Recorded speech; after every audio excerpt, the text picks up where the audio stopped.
Ici, c'est DSU Live. C'est DSU Live.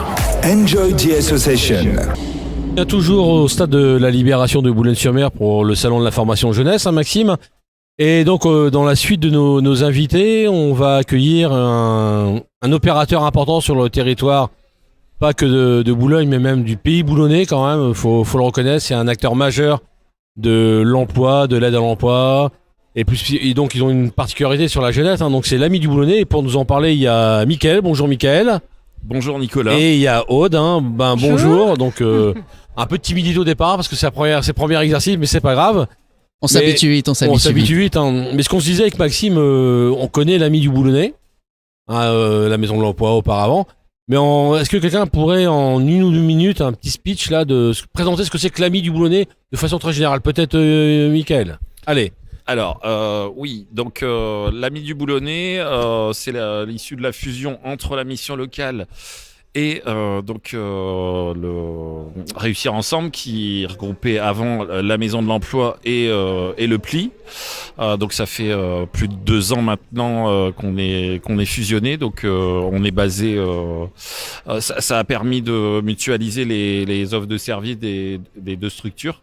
Donc maintenant, nous on avait notre spécificité en tant que mission locale 16-25 ans.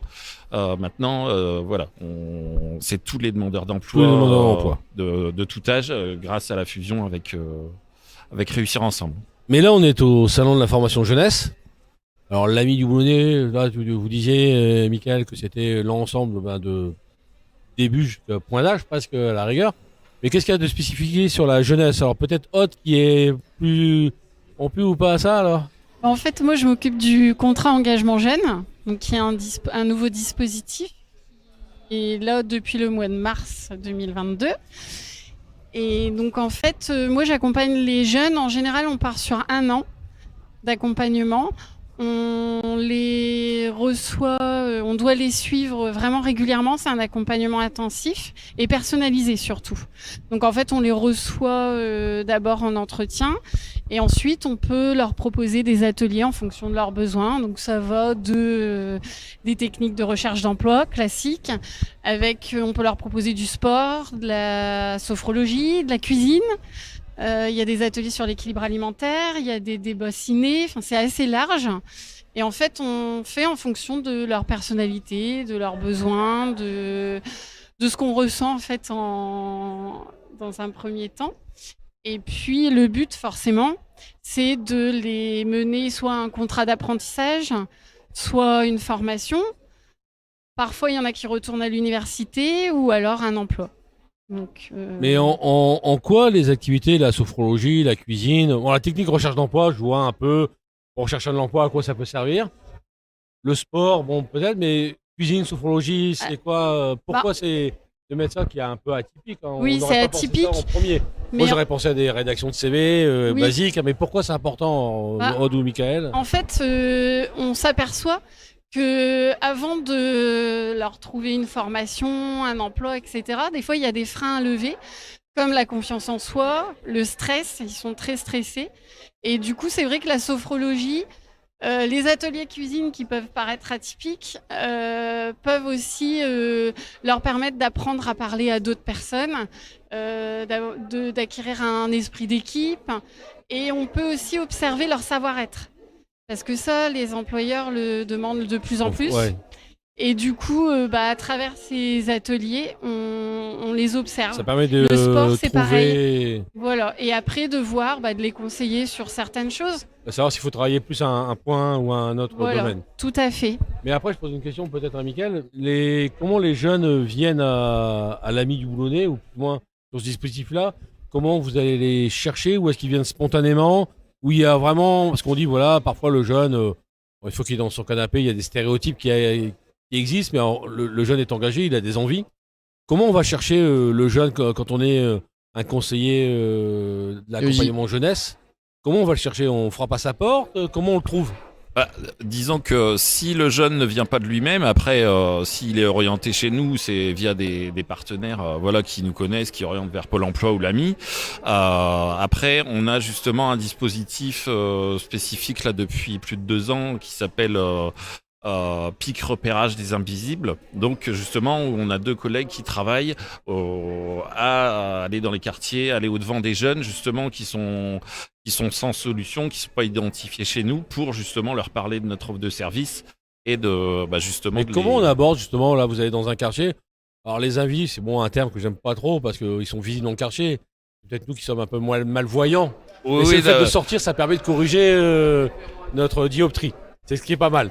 Mais comment on aborde ce jeune qui est dans le quartier, parce que vous allez sur son territoire, vous y allez, bonjour, je m'appelle Michael, je travaille à l'AMI, vous avez le PIN, c'est... Non, en fait, il y a ces collègues, les 2 collègues en question sont en relation avec les éducateurs sociaux, les travailleurs sociaux de ces quartiers en question, pour justement être mis en relation avec les jeunes sans avoir à les démarcher de manière un peu commerciale. Ouais. Quoi. Et c'est dur, Aude, après, quand on a ces publics qu'on a été les chercher, donc qui sont pas au départ captifs, qu'on va chercher pour les introduire dans le dispositif, c'est plus dur ou c'est une approche où on fin compte, il fallait juste qu'ils sachent qu'ils puissent pousser la porte et puis ça marche?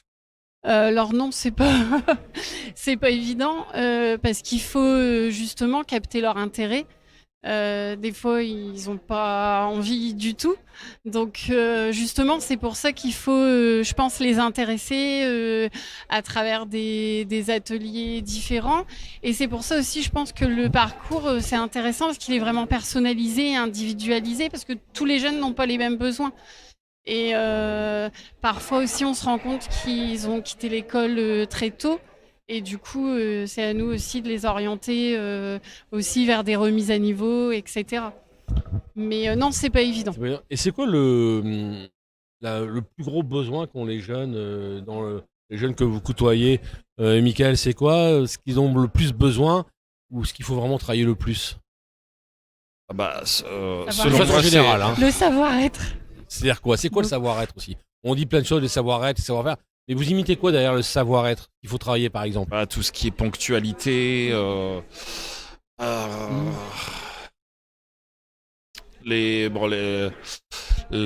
langage, la façon de s'exprimer en général, le façon de respect, s'habiller aussi. La posture, tout ça? Ouais. les codes vestimentaires. Enfin, on n'impose rien, mais on essaie de leur faire comprendre à travers justement l'accompagnement. Voilà, Oui. C'est vrai que si mon banquier arrive en claquettes chaussettes, c'est pas un code où je suis habitué de voir mon banquier comme ça.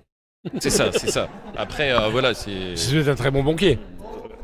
si c'est pour faire autre chose que banquier, il peut toujours avoir un autre style, évidemment. Et d'ailleurs, on a un atelier communication qui sert à ça. Parce que c'est vrai les jeunes ne se rendent pas compte des fois de l'image qu'ils peuvent donner. Donc, Oui, justement, c'est ce que j'allais dire. En fait, Et ça, l'idée, c'est de leur faire connaître aussi le monde du travail. Parce C'est qu'on ça. est là, eux, ils veulent aller, mais savoir ce qu'ils ont en face pour se rendre. Et c'est ça. En fait, moi, quand je les accueille, je leur dis attention, on n'est plus à l'école. Là, c'est comme si vous étiez dans une entreprise, le monde du travail. Donc, en fait, par exemple, quand ils sont absents, on leur demande de nous présenter un arrêt de travail. Et on leur dit, vous avez 48 heures pour nous le donner. Ouais, comme dans un En fait, boulot. c'est vraiment, on leur apprend vraiment le monde du travail, en fait, tout simplement. Enfin, on essaye. C'est Mais dur c'est ça? pas toujours évident. Leur apprendre le monde du travail? Disons que voilà, après ils ont la possibilité de faire des immersions en entreprise, donc c'est l'occasion pour eux comme pour nous, parce que moi en l'occurrence je m'occupe de faire les bilans auprès des employeurs une fois le stage terminé, des fois quand le jeune est en parcours. Donc ça permet d'avoir un retour sur justement ses capacités déjà au niveau des savoir-être. Après les compétences, ça c'est encore autre chose, parce que ça peut être des stages de découverte simplement, justement pour les aider à s'orienter. Après, sinon, au niveau des autres ouvertures au métier, il y a souvent des actions qui sont organisées pour les emmener dans les centres de formation ou dans des entreprises. Ouais, pour connaître un peu ce que c'est le territoire, ce que peut offrir le territoire en termes de formation, d'emploi, peut-être des métiers inconnus en fin de compte, Ah bah, ou des stéréotypes qu'on a du métier et qui n'est pas du c'est tout ça, il y a des métiers où il y a des offres à pourvoir et où, comme l'industrie par exemple, où les jeunes n'ont pas le réflexe forcément quand ils arrivent sans trop savoir ce qu'ils veulent faire. C'est pas le genre de métier auquel ils pensent parce qu'ils savent pas ce qu'il y a derrière, quoi. Donc on essaie de valoriser ces filières justement. Donc en fin de compte, votre métier c'est aussi casser de plein de préjugés, aussi bien de la part Complètement, peut-être des entreprises, à montrer que les jeunes sont des volontaires, mais casser aussi des préjugés qu'ont les jeunes sur le monde de l'entreprise, changer aussi des habitudes, et ça c'est pas violent pour un jeune de changer ses habitudes. Son code vestimentaire par exemple, on parlait de ça, mais c'est peut-être important d'avoir les cheveux longs ou les cheveux courts, la barbe ou pas la barbe, ça renvoie aussi une appartenance très Oui, personnelle. après, on leur explique aussi que justement, dans le monde du travail, ils sont quand même obligés. Nous, on leur demande pas non plus de se mettre en costume, hein. D'accord. Moi, j'ai fait Parce un que là, atelier. Michael, il est recalé tout de suite là. Il n'a pas le nœud papé. Mais j'ai tout- fait- Oh, il a mis la chemise quand même. Il a mis la chemise, pardon. Non, mais moi, j'ai fait un atelier Oui, les entretien, baskets, hein. entretien d'embauche hier, justement, et je leur ai dit, hein, le but, c'est pas non plus pour les filles en tailleur. Et attention, hein, je dis, moi, vous mettez un jean propre, des baskets, une chemise blanche, enfin, Oui. voilà, par exemple, ou un t-shirt ou un polo. Voilà, mais vous n'êtes pas pareil, enfin, qu'avec vos amis, en fait. Oui, c'est ça. Expliquer Oui. qu'ils On n'ont doit pas le jouer même un rôle, langage, quand la même, même façon de se comporter, et que malheureusement, l'employeur, dès le premier regard, va les juger, même si, voilà, on voudrait pas, Oui. mais... On renonce pas à qui on est, mais le Ah temps non, du surtout travail, pas. on Moi, je accepte leur dis, de. hein, C'est important de pas renoncer. comme moi, à je ce qu'on est. je les fais rire parce que je leur dis, moi, par exemple, les tatouages, les piercings, voilà, moi j'ai un tatouage, hein, je suis pas contre les tatouages, mais c'est juste, au premier regard, l'employeur peut avoir un jugement, malheureusement, qu'on peut pas éviter. Et du coup, juste essayer le temps de l'entretien d'embauche et d'être pas neutre parce qu'il faut aussi montrer sa On est personnalité. différent de celui qui est passé avant et qui passera après. Voilà, tout à fait. Mm. Mais voilà, juste essayer d'avoir une attitude professionnelle en fait. Donc Voilà. on invite tout le monde, tous les jeunes à nous rejoindre ici au Salon de la formation jeunesse pour venir échanger avec vous, Ah oui, discuter. avec plaisir. Donc aujourd'hui, on est là toute la journée. Ensuite, si jamais par malchance on peut pas venir, donc il y a le bâtiment de l'AMI qui est à l'Éméhul.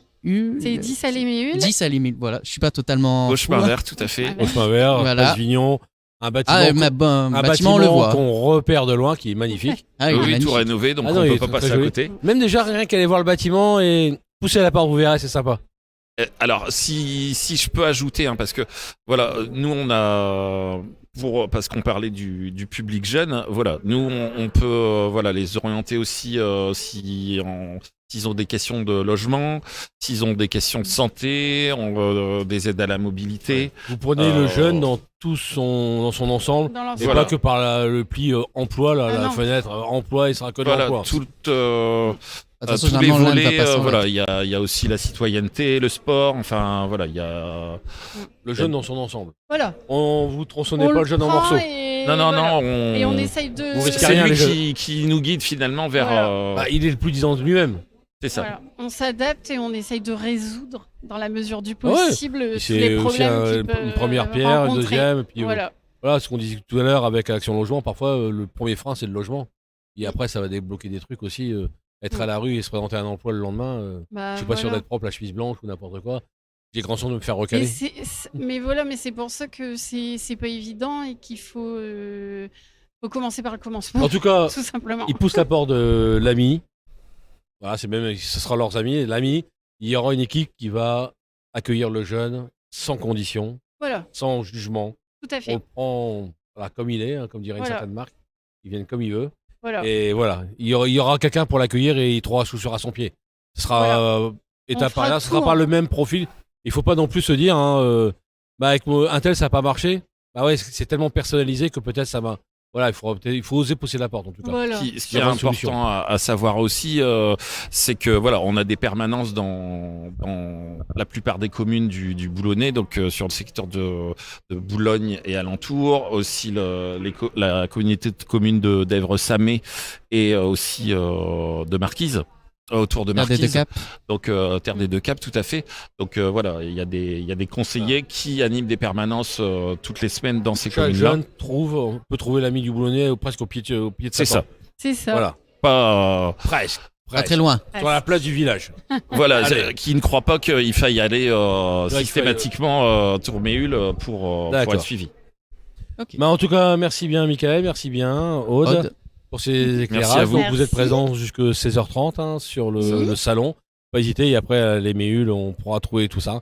En tout cas, un grand merci. Et puis nous, on se retrouve pour d'autres invités juste après. Merci beaucoup.